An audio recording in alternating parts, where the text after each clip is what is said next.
안녕하세요. 저는 하루하루를 버티듯 살아가는 평범한 어른입니다.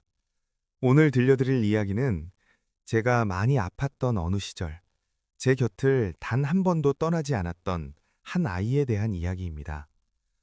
제가 아프기 전까지는 저도 다른 사람들처럼 생각했습니다. 강아지는 귀여운 존재, 집에 돌아오면 반겨주는 존재, 외로울 때 곁에 있어주는 존재라고요.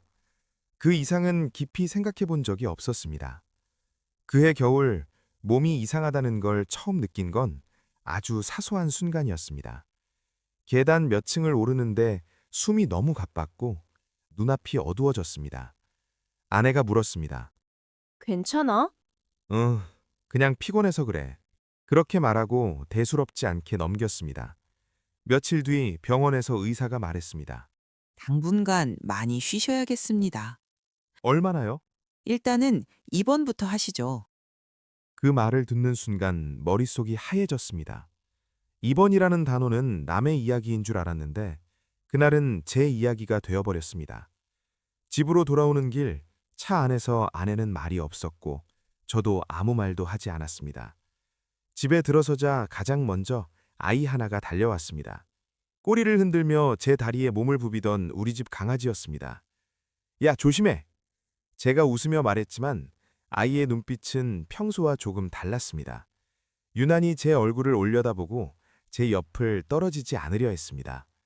그날 밤 침대에 누웠는데 강아지가 평소처럼 자기 방으로 가지 않고 제 침대 옆에 앉아 있었습니다. 왜 안 가? 제가 말하자 아이는 꼬리를 살짝 흔들 뿐 움직이지 않았습니다. 아내가 말했습니다. 아픈 거 아는 거 아닐까? 설마. 그때까지만 해도 저는 그렇게 생각했습니다. 며칠 뒤 입원을 하게 되었고 집을 비우게 되었습니다. 집을 나서는데 강아지가 현관 앞에서 꼼짝도 하지 않았습니다. 금방 올 거야. 제가 말했지만 아이는 낑낑거리며 제 신발을 코로 밀었습니다.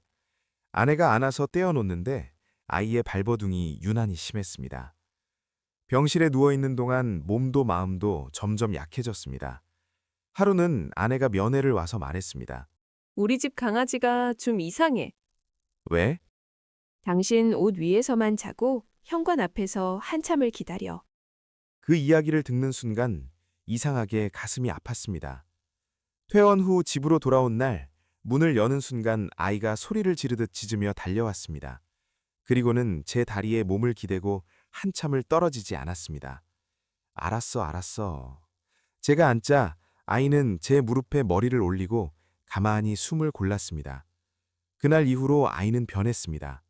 제가 소파에 누우면 같이 눕고, 제가 움직이면 따라 움직이고, 제가 잠들면 제 발치에 누웠습니다. 아내가 말했습니다. 당신을 지키는 것 같아. 강아지가 뭘 알아? 그렇게 말했지만 사실은 저도 느끼고 있었습니다. 밤에 열이 오르면 아이가 먼저 깼고, 제가 신음소리를 내면 얼굴을 핥으며 낑낑거렸습니다. 어느 날은 제가 너무 아파서 혼잣말처럼 말했습니다. 그만 좀 아프고 싶다. 그때 아이가 제 얼굴 앞에 앉아 가만히 저를 봤습니다. 그리고는 제 손 위에 자기 발을 올렸습니다. 그 순간 참고 있던 눈물이 터져 나왔습니다. 미안하다. 누구에게 하는 말인지도 모른 채 그렇게 말했습니다. 아내가 문 앞에서 그 모습을 보고 말없이 돌아섰다고 나중에 말해주었습니다. 한 번은 제가 아이에게 말했습니다. 너는 왜 이렇게 나를 따라다니니? 물론 대답은 없었지만 아이는 꼬리를 흔들며 제 옆에 더 바짝 붙었습니다. 그때 깨달았습니다. 이 아이는 제가 아픈 걸 고쳐주지 못합니다. 대신 떠나지 않는 방법을 선택했다는 걸요. 제가 조금씩 회복되자 아이도 조금씩 예전으로 돌아갔습니다. 하지만 완전히는 아니었습니다. 여전히 제가 기침을 하면 고개를 들고 제가 늦게까지 누워 있으면 옆에 와서 앉았습니다. 어느 날 아내가 말했습니다. 당신 아플 때 이 아이가 제일 어른 같았어. 그 말에 웃으려다가 눈물이 났습니다. 지금도 가끔 그 시절을 떠올립니다. 몸이 아팠던 시간보다 곁을 지켜주던 작은 등을 더 또렷하게 기억합니다. 그 아이는 제가 아플 때 아무것도 묻지 않았고 아무것도 요구하지 않았고 그냥 곁에 있었습니다. 그리고 저는 그제서야 알았습니다. 사랑이라는 게 해주는 말이 많아서가 아니라 떠나지 않는다는 걸 몸으로 보여주는 거라는 걸요. 오늘도 그 아이는 제 곁에서 잠들어 있습니다. 이제는 제가 지켜줘야 할 차례라는 걸 알면서도 가끔은 여전히 제가 더 많이 기대고 있습니다. 아플 때 곁을 떠나지 않던 아이. 그 아이 덕분에 저는 다시 살아볼 용기를 조금 더 얻었습니다. 들어주셔서 감사합니다. 안녕하세요. 요즘 저는 혼자 있는 시각이 길어질수록 자꾸만 같은 생각을 반복합니다. 이 생각은 누군가에게 말하려고 하면 입에서 멈춥니다. 머릿속에서는 분명한데 입으로 꺼내는 순간 사람이 나쁜 부모가 될 것 같아서요. 그래서 늘 마음속에서만 되뇌는 말이 있습니다. 반려동물이 자식보다 더 효자 같다고 느껴질 때가 있다는 말. 이 말에는 설명도 변명도 전제가 필요합니다. 자식을 사랑하지 않는다는 뜻은 절대 아니고 자식보다 더 아낀다는 뜻도 아닙니다. 그런데도 왜 이런 생각이 드는지 저 스스로에게도 설명해보고 싶어졌습니다. 아침은 늘 비슷하게 시작됩니다. 알람이 울리기 전 잠에서 완전히 깨지도 않은 상태에서 눈이 먼저 떠집니다. 나이가 들수록 잠이 얕아진다는 말이 이제는 이해가 됩니다. 눈을 뜨자마자 느껴지는 기척. 침대 옆 바닥에서 조심스럽게 기다리는 작은 몸. 아이고, 아직 시간이 남았는데. 제가 그렇게 중얼거리면 대답은 없지만 꼬리는 이미 흔들리고 있습니다. 제가 눈을 떴다는 사실 하나로 이미 그 하루는 좋은 하루가 됩니다. 아직 아무 일도 하지 않았는데 이미 환영받고 있다는 느낌. 그 감정이 생각보다 큽니다. 아이들 방으로 가면 공기가 달라집니다. 일어나렴. 조금만. 그러다 늦는다. 알았어.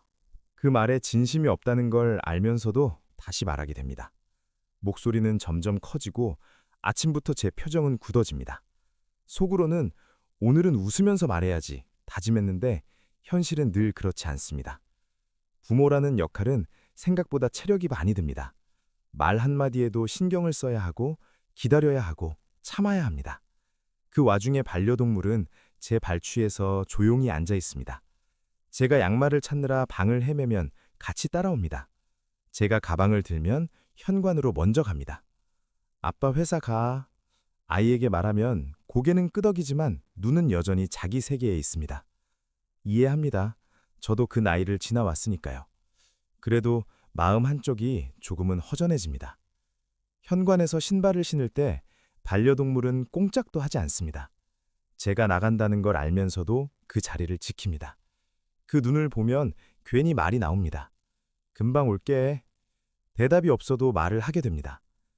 회사에서 하루를 보내고 집에 돌아오는 길, 머릿속에는 늘 비슷한 생각들이 맴돕니다. 오늘은 아이에게 어떤 말을 해야 할지, 괜히 잔소리를 하진 않을지, 또 실망한 얼굴을 보진 않을지. 집 문을 열면 아이의 방문은 닫혀 있고 아이의 하루는 이미 다른 세계로 넘어가 있습니다. 반려동물은 잠들어 있다가도 제 기척에 벌쩍 일어납니다. 꼬리를 흔들며 아무 말도 하지 않지만 표정만으로 기다렸어요 라고 말하는 것 같습니다. 그 순간 긴장이 조금 풀립니다. 누군가에게 아무 설명도 하지 않아도 되는 시간. 어느 날은 몸이 정말 안 좋아 하루 종일 소파에 누워 있었습니다. 아이에게 말했습니다. 아빠 오늘 좀 아프다. 아이는 잠깐 쳐다보더니 말했습니다. 병원 가. 틀린 말 하나 없습니다. 정확하고 이성적이고 맞는 말입니다. 그런데도 마음은 조금 허전했습니다. 그때 반려동물은 소파 옆에 앉아 움직이지 않았습니다. 제가 몸을 뒤척이면 같이 고개를 옮기고 제가 숨을 깊게 쉬면 가만히 지켜봅니다. 아무 도움도 되지 않는데 그 자리에 있다는 것만으로 이상하게 버틸 수 있었습니다. 그 순간 처음으로 이런 생각을 했습니다. 아, 이래서 사람들이 효자라고 하는구나. 해주는 건 없는데 받는 위로는 이상하게 큽니다. 아이와의 대화는 점점 더 단답형이 됩니다. 학교 어땠어? 그냥 밥은? 먹었어. 더 묻고 싶지만 멈춥니다. 이건 아이를 존중하는 건지 아니면 제가 상처받기 싫어서 피하는 건지 가끔 헷갈립니다. 반려동물은 제가 아무 말도 하지 않아도 늘 같은 반응입니다. 기대하지 않고, 비교하지 않고, 실망하지 않습니다. 그 단순함이 지금의 저에게는 너무 큰 위로가 됩니다. 어느 날 아이가 말했습니다. 아빠는 강아지한테만 잘해. 그 말이 가볍게 지나가지 않았습니다. 그건 아니야. 그렇게 말했지만 마음속에서는 스스로에게 같은 질문을 던졌습니다. 정말 아닐까? 아이에게는 기대를 합니다. 잘 자라길 바라고, 상처받지 않길 바라고, 세상에서 밀리지 않길 바랍니다. 그래서 말이 많아지고 표정이 굳어집니다. 반려동물에게는 오늘 하루만 같이 있어주면 됩니다. 그 차이가 저를 더 편하게 만들었고, 그래서 효자처럼 느껴졌던 것 같습니다. 자식은 언젠가 제 곁을 떠나야 합니다. 그걸 알기 때문에 지금 더 조급해지는지도 모르겠습니다. 반려동물은 떠날 준비를 요구하지 않습니다. 오늘 하루를 그대로 함께 해줍니다. 그래서 이 마음을 이제는 조금은 인정해 보려고 합니다.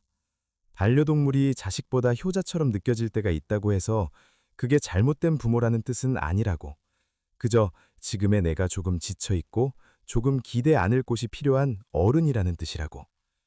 오늘도 저는 자식에게는 잔소리를 하고 반려동물에게는 말없는 시간을 내어줍니다. 그리고 그 둘 모두를 사랑하면서 여전히 서툰 어른으로 하루를 살아냅니다. 아마 이 정도면 지금의 저는 꽤 애쓰고 있는 거겠죠? 안녕하세요. 저는 할아버지 댁 근처에 사는 30대 직장인입니다. 출근길에 매일 마주치던 한 할아버지와 길고양이의 이야기를 전하고 싶어 이렇게 글을 씁니다. 한 할아버지의 하루는 새벽 5시에 시작됩니다. 아내를 먼저 보내고 혼자 사시는 할아버지에게 아침은 언제나 고요했습니다. 하지만 3년 전부터 할아버지의 아침은 조금 달라졌습니다. 바로 길고양이 한 마리 때문이었습니다. 처음 그 고양이를 본 건 추운 겨울날이었습니다. 쓰레기통을 뒤지고 있는 삼색 고양이를 보며 할아버지는 그냥 지나칠 수가 없었습니다. 할아버지는 집으로 올라가 참치캔을 가져다 골목에 놓아주었습니다. 고양이는 경계하면서도 배가 고팠는지 조금씩 다가와 밥을 먹었습니다. 그 다음 날도 고양이는 같은 자리에 나타났습니다. 할아버지는 매일 아침 밥을 챙겨주기 시작했습니다. 참치캔, 고등어, 닭가슴살. 할아버지의 냉장고에는 어느새 고양이 밥이 사람 밥보다 많아졌습니다. 고양이는 시간이 지나면서 할아버지를 믿기 시작했습니다. 밥을 줄 때면 꼬리를 흔들고 할아버지 다리에 몸을 비비기고 했습니다. 할아버지는 그 고양이에게 복순이라는 이름을 지어주었습니다. 할아버지는 매일 아침 복순이와 이야기를 나눴습니다. 3년이란 시간이 흘렀습니다. 동네 사람들은 매일 아침 밥 주는 할아버지와 그걸 기다리는 고양이를 보며 미소 지었습니다. 그런데 어느 날 할아버지가 갑작스러운 심장 통증으로 쓰러지셨습니다. 다행히 이웃 주민이 발견해 병원으로 옮겨졌지만 입원을 해야 하는 상황이었습니다. 병원에 누워있는 일주일 동안 할아버지는 복순이 생각뿐이었습니다. 그리고 기다리던 퇴원하는 날이 되자 할아버지는 서둘러 골목으로 향했습니다. 그런데 그곳에서 할아버지가 본 광경은 평생 잊지 못할 장면이었습니다. 복순이가 있었습니다. 하지만 혼자가 아니었습니다. 복순이 옆에는 작고 귀여운 새끼 고양이 3마리가 있었습니다. 할아버지가 다가가자 복순이는 가볍게 울음소리를 냈습니다. 마치 할아버지 오셨어요? 제 아기들이에요. 라고 말하는 것 같았습니다. 옆집 아주머니가 말했습니다. 할아버지 입원하신 다음 날부터 애기 고양이들이 나타났어요. 복순이가 데리고 온 거예요. 할아버지는 그 순간 깨달았습니다. 복순이는 할아버지의 은혜를 기억하고 있었던 겁니다. 그날부터 할아버지는 복순이와 새끼 고양이 3마리, 총 4마리의 밥을 챙기게 되었습니다. 하지만 할아버지는 전혀 힘들어하지 않았습니다. 오히려 더 행복해 보였습니다. 새끼 고양이들은 조금씩 할아버지에게 마음을 열었습니다. 처음엔 숨기만 하던 아이들이 이제는 할아버지 손에서 직접 밥을 먹기도 했습니다. 어느 날 저녁, 할아버지는 골목에 앉아 생각했습니다. 내가 이 녀석들을 구한 게 아니라 이 녀석들이 날 구한 거구나. 아내를 잃고 외롭던 할아버지에게 복순이는 살아갈 이유를 준 것입니다. 매일 아침 밥을 주러 나가야 한다는 것, 누군가 자신을 기다린다는 것, 그 작은 책임감이 할아버지를 일으켜 세웠고 병원에서도 복순이를 위해 빨리 나아야지 라는 생각이 할아버지를 지탱해 주었습니다. 계절이 바뀌고 새끼 고양이들은 무럭무럭 자랐습니다. 하지만 여전히 4마리는 매일 아침 할아버지를 기다렸습니다. 비가 오나 눈이 오나 그 자리를 지켰습니다. 할아버지는 고양이들의 머리를 쓰다듬으며 말합니다. 은혜를 아는 건 사람이나 동물이나 똑같아. 사랑을 주면 사랑으로 돌아오는 거지. 지금도 그 골목에선 매일 아침 똑같은 광경이 펼쳐집니다. 할아버지가 고양이 4마리에게 밥을 주는 모습, 그리고 그 고양이들이 할아버지 주변을 맴도는 모습. 복순이는 때때로 할아버지의 손을 살짝 핥히듯 만지곤 합니다. 아프지 않게 아주 조심스럽게. 그건 복순이 나름의 고맙다는 인사였습니다. 할아버지는 그 작은 손길에 미소 지으며 말합니다. 복순아, 천만에. 할아버지가 더 고맙지. 너희들 덕분에 할아버지가 외롭지 않으니까. 작은 골목의 작은 이야기지만 그 안에는 큰 의미가 담겨 있습니다. 생명을 향한 따뜻한 마음, 그리고 그것에 보답하는 작은 생명의 순수한 마음. 오늘도 할아버지는 새벽같이 일어나 밥을 준비합니다. 복순이와 3마리의 아이들이 기다리고 있을 테니까요. 안녕하세요. 저는 한동안 사랑이라는 말을 조심해서 쓰던 사람이었습니다. 사랑이란 말은 너무 쉽게 시작되고 너무 어렵게 끝난다는 걸 이미 몇 번이나 겪었기 때문입니다. 그래서 어느 순간부터는 마음이 가는 방향보다 상처가 덜 남는 쪽을 먼저 생각하게 됐습니다. 누군가를 깊게 들이지 않는 것, 기대하지 않는 것, 미리 선을 그어두는 것이 어른이 되는 거라고 스스로를 설득하며 살았습니다. 그러다 보니 집은 늘 조용했고 퇴근 후의 시간은 필요 이상으로 길게 느껴졌습니다. TV를 켜두고 보지도 않는 화면을 멍하니 바라보다가 불을 끄고 눕는 밤이 점점 많아졌습니다. 외롭다고 말하기엔 스스로 선택한 고요였고 괜찮다고 말하기엔 마음 한구석이 자주 비어 있었습니다. 유기견 보호소에 가게 된 날도 그저 그런 하루의 연장이었습니다. 근처에 보호소가 있대. 지인의 말에 아무 생각 없이 그래? 하고 넘겼는데 그 말이 며칠 동안 머릿속을 떠나지 않았습니다.